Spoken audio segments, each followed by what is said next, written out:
kan racunnya. Siapakah mau terus mengikuti apakah dia sedang berbicara bid'ah atau tidak ini? Terus cukup 1 2 tidak tobat darinya berarti dia mubtadi. Kalau tegak hujjah, terpenuhi syarat, terangkat penghalang, apalagi tabdi, karena sebagaimana disebutkan oleh Imam Al-Barbahari rahimahullahu taala bahwasanya siapa yang tampak dari dia sedikit dari bid'ah maka waspada darinya, karena yang disembunyikan itu lebih banyak atau lebih besar. Dan ini juga para ashabu TN yang ada padanya. TN yang tampak, yang kelihatannya kecil, pada hakikatnya banyak kebid'ahan yang tersembunyi di belakang punggung mereka. Tidakkah kita pernah mendengar Abu Hazim mengatakan tidak semua perkara yang tidak ada syaratnya itu tidak boleh? Mengikuti pendahulunya Abdurrahman Mar'i. Datang juga Asnur demikian mengatakan, si Abu Mas'ud Dajjal Lamongan juga mengatakan. Kemudian tidakkah sekarang kita dengar bahwasanya Abu Hazim masih sunni? Kenapa? Karena masih mengirim tulabnya ke masyayikh sunnah.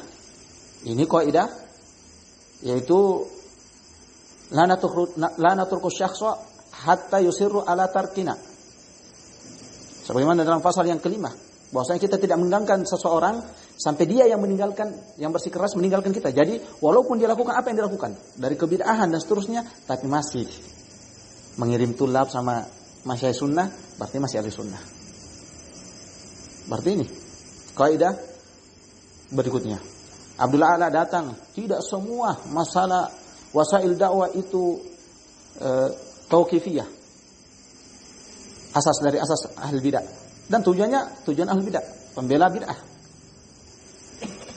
Walaupun ada ucapan dari global atau ucapan-ucapan yang pada hakikatnya keliru dari para ulama selainnya dari ucapan semisal itu, bukan berarti kamu yang muqallid dan tujuannya adalah bid'ah. Berbeda dengan mereka, tujuannya sama dengan orang yang mengatakan wasailud da'wah tauqifiyah.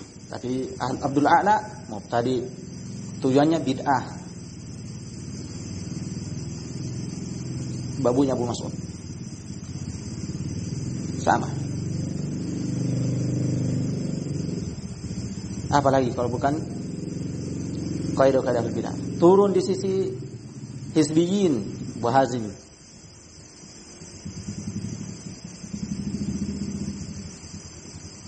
Adi Bahmet, tidak semua masalah atau tabdi itu hanya pada perkara akidah, bukan pada perkara fikih.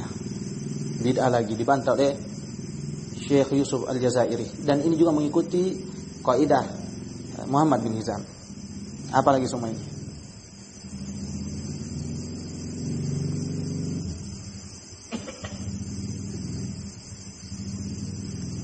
Berarti mereka.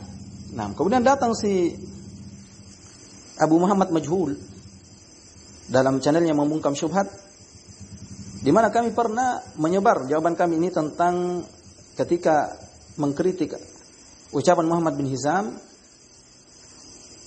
bahwasanya tidak pantas mengemban dakwah yang demikian dan demikian. Kemudian kami luruskan bahwasanya itu adalah keliru, global dan tidak rinci.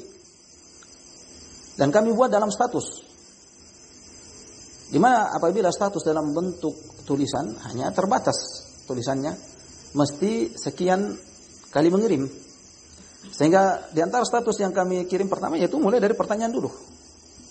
Tidak pantas mengemban dakwah, kemudian Syekh Muhammad bin Hizam berkata, kemudian ucapannya. Kemudian setelah itu kritikan tentang ucapan tersebut. Kemudian dia mengatakan nasihat dari Abu Abdurrahman Siddiq kepada kambingnya Abu Turab.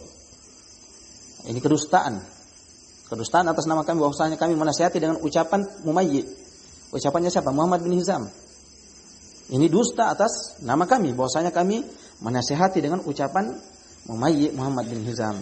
Nah, datangkan kadzab, yaitu hizbi kecil, saya akan keluarkan kepadamu pendusta besar.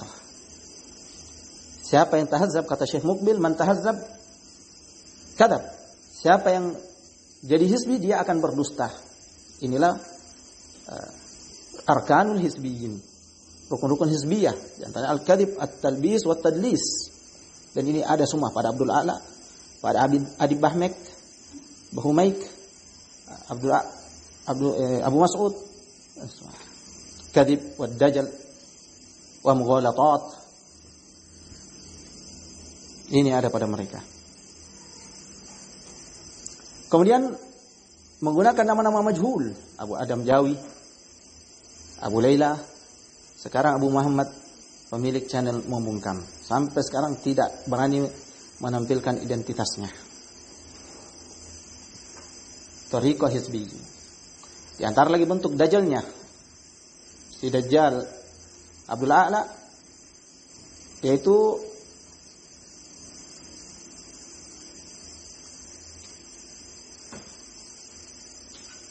lari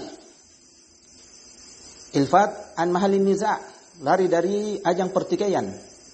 Jadi dia gambarkan bahwasanya yang jadi perselisihan adalah mendirikan asrama. Kemudian dia mengatakan ini perkara sarana, tidak perlu dalil seperti mikrofon dan seterusnya. Ini dajjal. Dan lari dari mahalin niza', di mana mahalun niza' adalah metode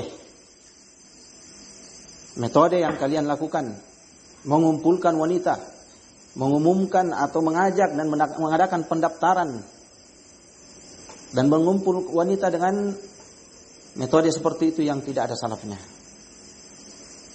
Jelas ini adalah bid'ah.